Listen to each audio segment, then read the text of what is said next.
Hello दोस्तों, कैसे हो आप सभी? तो आप सभी अच्छे हो तो गुड मॉर्निंग। तो कल हमने परमाणु वंश के बारे में थोड़ी बहुत जानकारी प्राप्त करी थी। कल हमने परमाणु वंश शुरू किया था। तो परमाणु वंशों ने आबू पर अधिकार किया था। पहली जो इनका जो उत्पत्ति स्थल है आबू था। ये आबू परमाणु का जो मैंने आपको कल पढ़ाया हुआ है उसको मैं आपको रिवाइज कर देता हूँ। देखो, परमाणु वंश परमाणु देखो, आबू परमाणु का उत्पत्ति स्थल था। इनकी रियासतें थी आबू, वागड़, मालवा और जालो, किराड़ू जो बाड़मेर है। आबू का इतिहास। आबू पहला आबू में परमाणु वंश का शासन था। धूमराज, यह आबू के परमाणु का पहला आदि पुरुष था। उसके बाद पहला राजा था उत्पल राज। यह आबू के यहाँ से आबू के परमाणु की वंशावली प्रारंभ होती है। अगला राजा था धन्यवाद। धन्यवाद इसने अपने राज्य को 9 भाइयों में बांट दिया था तथा अपने राज्य का नाम नवकोटि मारवाड़, जो इसका राज्य है, नवकोटि मारवाड़ कहलाता था। अगला राजा का नाम था मूलराज पक्ष। यह गुजरात के मूलराज पक्ष ने आबू पर आक्रमण किया। इस समय धन्यवाद ने धवल राठौड़ के पास शरण ली थी। यह जानकारी हमें धवल राठौड़ के अस्थि कुंडी अभिलेख से प्राप्त होती है, जो पाली में लगा हुआ था 997 ईस्वी का। उसके बाद में अगला राजा है धंधो। इसके समय गुजरात के चालुक्य राजा भीम फर्स्ट ने आबू पर आक्रमण किया था। और इस समय धंधुक ने भोज परमाणु के मालवा के भोज परमाणु पर शरण ली थी। भोज परमाणु इस समय चित्तौड़ में थे। जो भीम फर्स्ट है, इसने आबू का प्रशासक विमल शाह को बनाया था। विमल शाह ने भीम फर्स्ट तथा धंधुक के बीच मतलब समझौता करवाया था। विमल शाह ने देलवाड़ा सिरोही में आदिनाथ जी का मंदिर बनवाया था तथा इस मंदिर को विमल विमल वसीय भी कहा जाता है। जैन स्टोर के अनुसार जय जय यह ताजमहल के बाद भारत में सबसे सुंदर इमारत है। विमल वसीय। और अगला था लाहिनी देवी। यह धंधुक की पुत्री थी।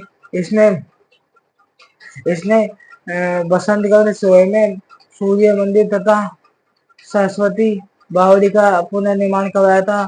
और राजस्थान में सर्वाधिक जो सूर्य मंदिर है ये बसंतगढ़ में है।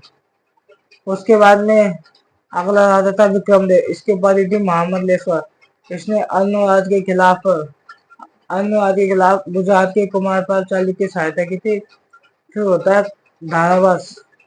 इस धारावास इसने कायंदा युद्ध में भाग लिया था। अब होता है कायंदा का युद्ध सिरोही में 1178 ईस्वी। मोहम्मद गोरी वर्सेज मूलराज द्वितीय। इसकी संरक्षिका इसकी माँ नायिका देवी थी। इसका साथ देने के लिए केलन आया था। जालों से कीर्तिपाल आया था। और एक आया था कीर्तिपाल, केलन और धारावास आया था आबू से। तो इस युद्ध में नायिका देवी ने गोरी को पराजित किया था। और उसके बाद में जो धारावास ने गोरी कुतुबुद्दीन ऐबक इल्तुतमिश के खिलाफ गुजरात की सहायता की है। धारावास ने एक तीर से तीन भैंसों को बीन दिया था, मतलब छेद कर देते। यह जानकारी अचलगढ़ में धारावास की मूर्ति लगी हुई है, वह देती है। और एक जानकारी देती है इसकी पात नारायण अभिलेख, जो 1287 ईस्वी में शोध में लगा हुआ है। अब कल हमने जानता बात की ली थी, तो आज हम पढ़ेंगे। अगला राजा है प्रहलादन। प्रहलादन है, तो अगला राजा है प्रहलादन।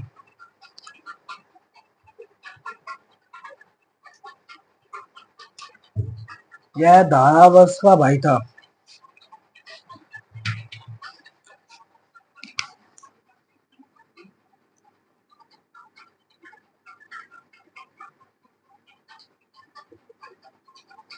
यह धारावंश का भाई था। इसने प्रहलादन ने इसने प्रहलादन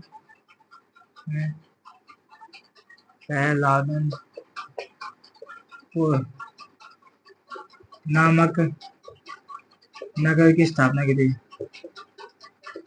नगर की स्थापना की थी। तो इसने इसने पार्थ पराक्रम पार्थ इसने पार्थ पराक्रम व्यायोग नामक नाटक लिखा था।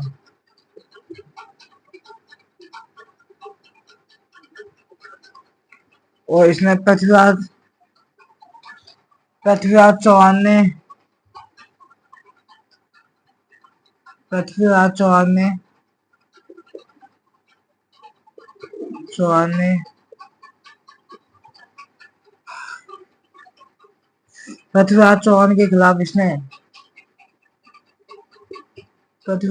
के खिलाफ इसने आबू की सहायता की थी।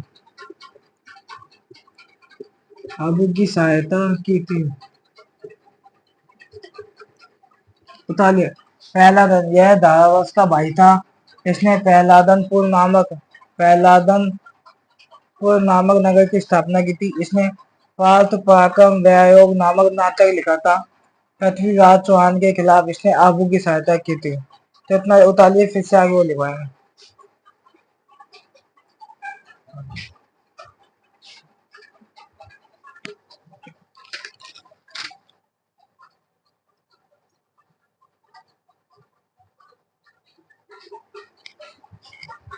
इसने बता क्या किया? इसने पृथ्वीराज चौहान के आक्रमण के दौरान इसने आबू की सहायता की थी। आबू को बचाया था पृथ्वीराज चौहान के आक्रमण के दौरान पृथ्वीराज चौहान ने आबू पर आक्रमण किया था, तो इसने आबू को बचाया। पृथ्वीराज चौहान के आबू के आक्रमण के दौरान इसने आबू को बचाया था। किसने? प्रहलादन ने आबू को बचाया था। उतार लीजिए, इसने आबू को बचाया था। अब इसके दरबारी विद्वान था, उसका नाम था सोमेश्वर। सोमेश्वर की पुस्तक थी कीर्ति कौमुदी। तो इसका एक दरबारी विद्वान था सोमेश्वर, दरबारी विद्वान। इसके जो दरबारी विद्वान है उसकी पुस्तक थी, पहले का नाम था सोमेश्वर। सोमेश्वर पुस्तक है कीर्ति कौमुदी। बुक थी कीर्ति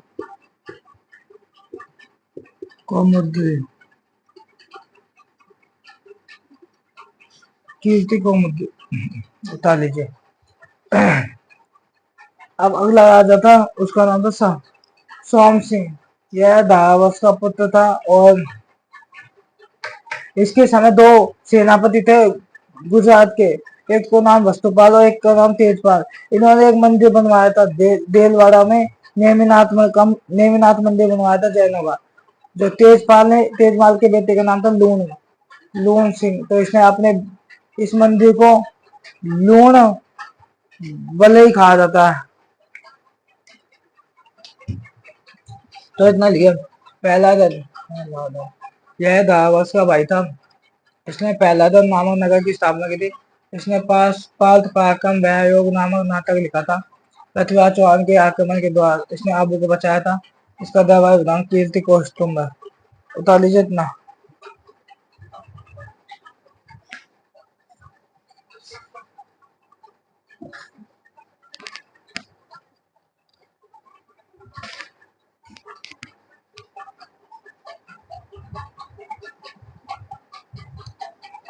उसके बाद में अब अगला राजा सोमेश।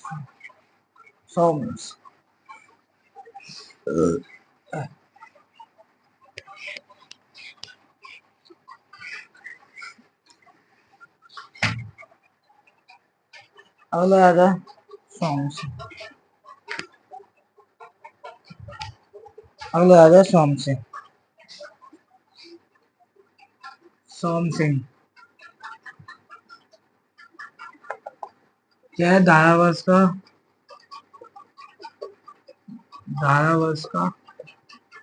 पुत्र था। वस्तुपाल तथा तेजपाल नामक गुजरात के दो मंत्रियों ने तेजपाल नामक वस्तुपाल तथा तेजपाल ने देलवाड़ा में नेमिनाथ मंदिर का निर्माण करवाया था। जैनों का मंदिर था, नेमिनाथ मंदिर का निर्माण करवाया था। इस मंदिर को लून वसई कहा जाता है।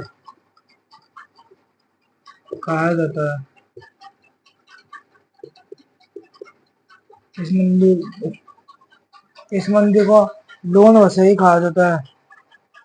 और जो वस्तुपाल और तेजपाल ये गुजरात के मंत्री थे। और जो ये मंदिर था, ये मंदिर है ना नेमिनाथ जी का मंदिर, जैन की जो पत्नियां थी उनके देख रेख में बनाया गया था।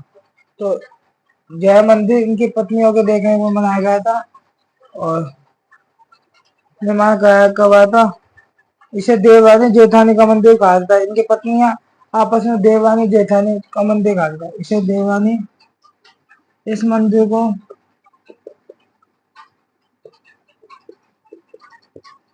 देवरानी जेठानी का मंदिर कहा जाता है,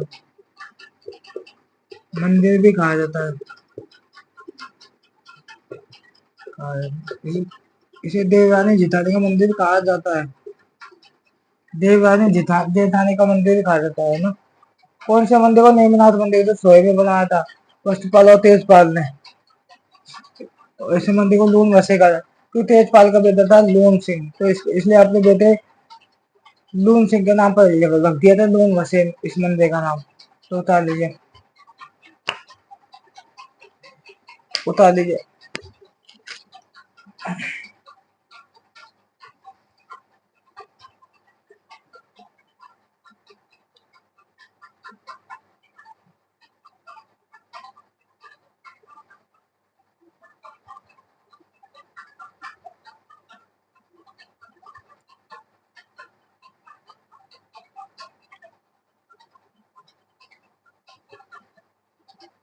अब अगला राजा था प्रताप सिंह।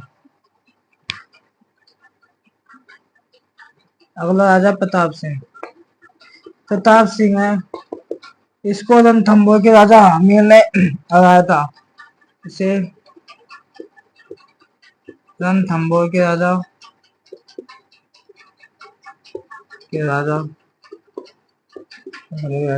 हमीर ने हराया था।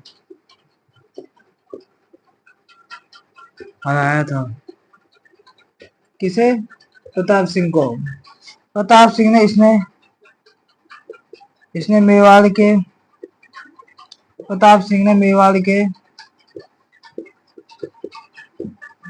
जैत्य सिंह से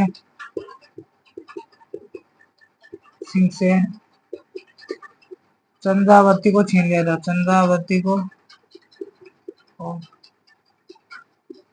छीन लिया था। चंद्रावती को छीन लिया था ना। इसने मेवाड़ के जैत्य सिंह से चंद्रावती को छीन लिया था। इसने मेवाड़ के जैत्य सिंह से चंद्रावती को छीन लिया था। चंद्रावती एक जगह थी, उसको छीन लिया था। किसने? प्रताप सिंह ने। और प्रताप सिंह को इसको रणथंभौर के राजा हमीर ने इसे हराया था, प्रताप सिंह को। अब अगला राजा था विक्रम सिंह। जो विक्रम सिंह है, अब आबू के जो परमार राजा थे उन्होंने मतलब महारावल के उपाधि लगाना शुरू कर दिया था। और जालों के जो सोनगर चौहान उन्होंने जो आक्रमण कर दिया था परमारों की जो दक्षिण राज था उसमें। बता लीजिए। बता लेता हूँ, बता दो।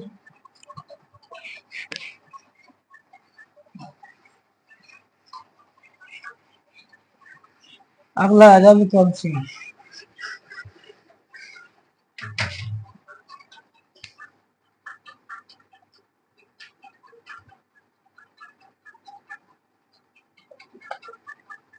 Ending all of Vikram Singh, अगला राजा विक्रम सिंह। वीडियो आ रही है सही।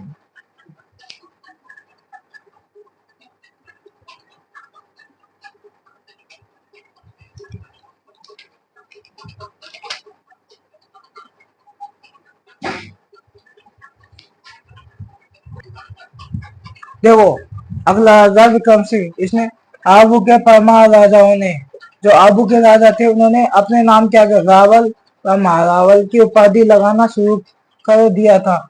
जालोर के जो सोनगढ़ चौहानों ने आबू के जो परमार राजा थे, उनके राज्यों के जो पश्चिमी भाग पर अधिकार कर लिया था। अब अगला लिखना है आपको मालवा का इतिहास। मालवा आपको पता है एमपी में पता है, एमपी मध्य प्रदेश में। मालवा राजस्थान में मालवा के कुछ भाग भाग शामिल है। शामिल क्या है?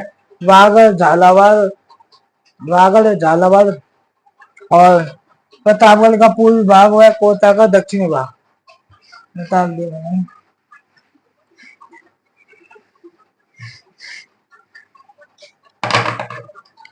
मालवा का इतिहास। मालवा एमपी में, मध्य मालवा का इतिहास।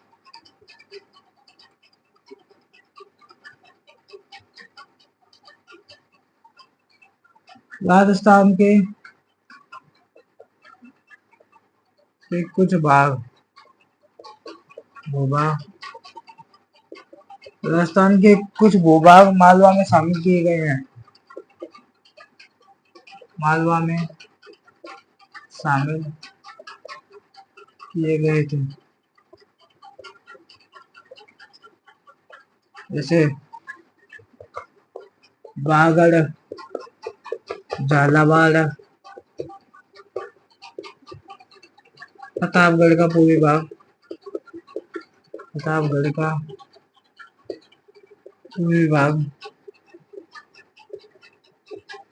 चौथा है कोटा का दक्षिण भाग, दक्षिणी भाग, कोटा का दक्षिणी भाग।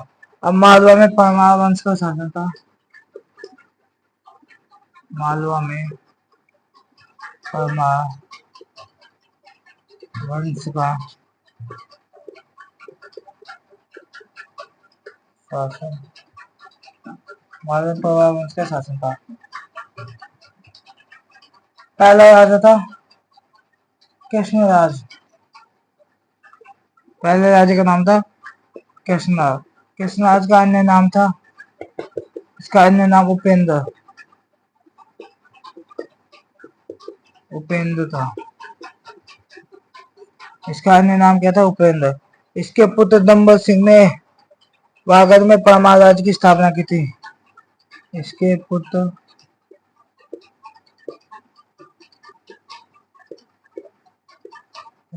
दंबर सिंह ने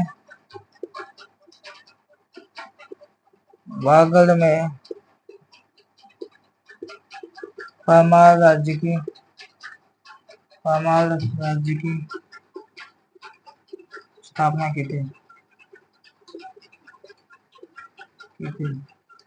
इसके पुत्र दंबर सिंह ने वागड़ में परमार राज्य की स्थापना की थी। तो राजस्थान के कुछ भूभाग मालवा में शामिल किए गए। वागड़, झालावाड़, प्रतापगढ़ का पूर्वी भाग, कोटा का दक्षिणी भाग। मालवा में परमार वंश का शासन था। पहला राजा कृष्णा, इसका अन्य नाम उपेंद्र है। इसके पुत्र दंबर सिंह ने वागड़ में परमार राज्य की स्थापना की थी। अगला राजा था मुंज। मेवाड़ के जिसने मेवाड़ के शक्ति कुमार को हराया था। मेवाड़ के शक्ति कुमार ने धवल राठौड़ के पास जाकर शरण दी थी। धवल राठौड़ ने इसे शरण दी थी। उठा लीजिए इतना।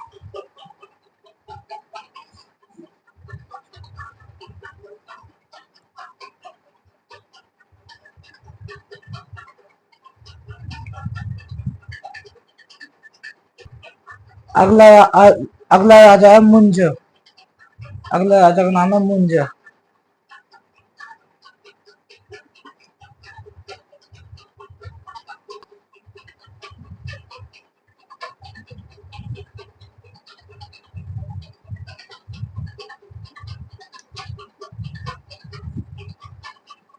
देखो, मालवा एमपी का इतिहास। पहला राजा था कृष्णराज।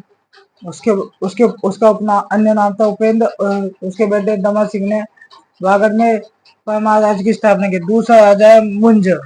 इसने मेवाड़ के शक्ति कुमार पर आक्रमण किया था। शक्ति कुमार हमने पढ़ा था, शक्ति कुमार का आजपुर अभिलेख 977 ईस्वी का। तो उस पर आक्रमण किया था। इसने आहड़ को नष्ट किया था। किसने? मुंज ने नष्ट करके चित्तौड़ पर अधिकार किया था। इस समय धवल राठौर ने शक्ति कुमार को शरण दी थी। शक्ति कुमार मेवाड़ से भागकर धवल राठौर के पास आ गया।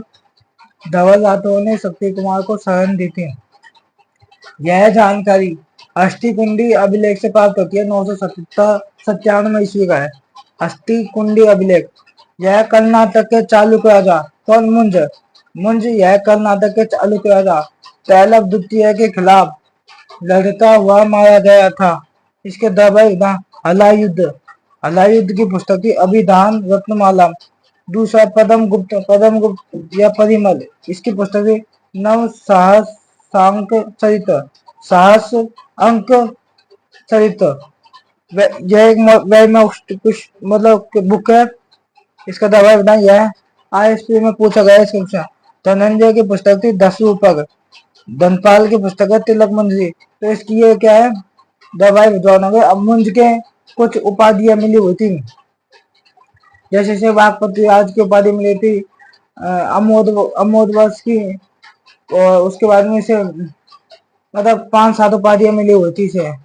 तो इतना लिख लीजिए, फिर इसके बाद में उसकी उपाधियां लिखेंगे। पहला है कवि वर्ष, अमोद वर्ष। इसके उपाधि वाघपति राज, उत्पल राज और पृथ्वी वल्लभ और श्री वल्लभ इसके उपाधियां थी मुंज के। इसने मेवाड़ के शक्ति कुमार पर आक्रमण किया। इसने आहड़ को नष्ट कर दिया, चित्तौड़ पर अधिकार कर। तो उतार लिया होगा आपने।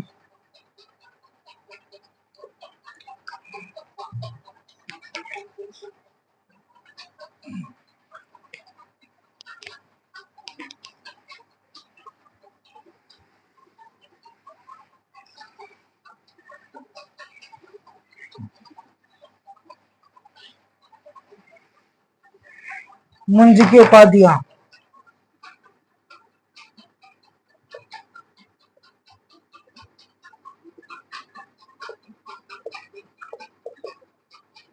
पहली थी कवि वर्ष।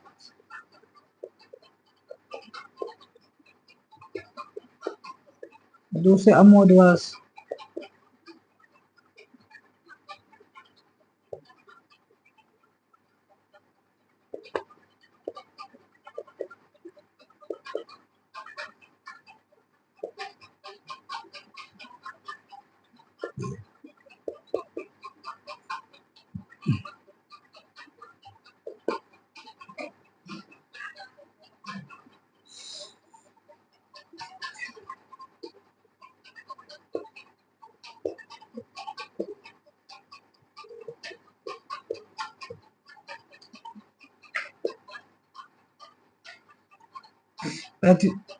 कवि वर्ष, अमोद वर्ष, वाघपति राज, उपला राज, पृथ्वी वल्लभ और श्री वल्लभ। ये इसकी उपाधियां थी। तो इसकी उपाधियां लिख लिया। मुंज की उपाधियां थी कवि वर्ष, अमोद वर्ष, वाघपति राज, उपल राज, पृथ्वी वल्लभ या श्री वल्लभ। ये इसकी उपाधियां हैं मुंज की। इसके बाद में इसका अगला राजा है सिंधुराज। यह मुंज का भाई था। इसकी उपाधि नव साहसांक। उतार लिया होगा आप, सुनेंगे। उतार लीजिए आप।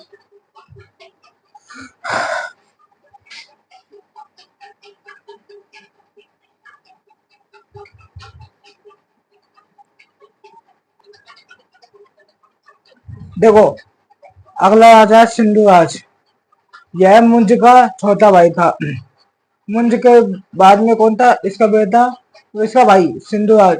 यह मुंज का छोटा भाई था। इसके पति नव साहसांक नव साहस अंक। तो अगला राजा भोज, यह सिंधु राज का बेटा था। भोज ने चित्तौड़ में त्रिभुवन नारायण मंदिर का निर्माण करवाया था और नागदा के पास भोज सर तालाब का निर्माण करवाया था। इसकी किताबें थी कुम्भ शतक प्राकृत भाषा में और संग्राम मंजिल संस्कृत भाषा में। तो सिंधुराज यह मुंज का छोटा भाई था। इसके पति नव साहसांक। अगला राजा भोज, यह सिंधु राज का बेटा था। इसने चित्तौड़ में त्रिभुवन नारायण मंदिर का निर्माण करवाया था। नागदा के पास भोज सर तालाब का निर्माण करवाया था। इसकी किताबें कुर्म शतक प्राकृत भाषा में और संग्राम मंजिल संस्कृत भाषा में। उतार लीजिए इतना।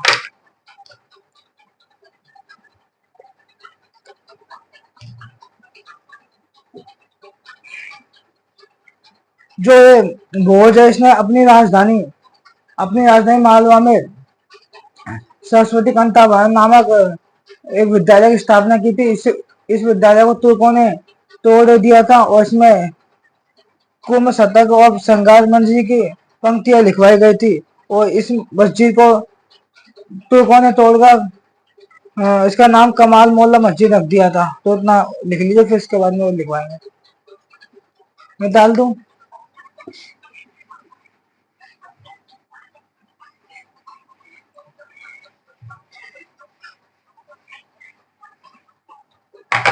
उतार लीजिए।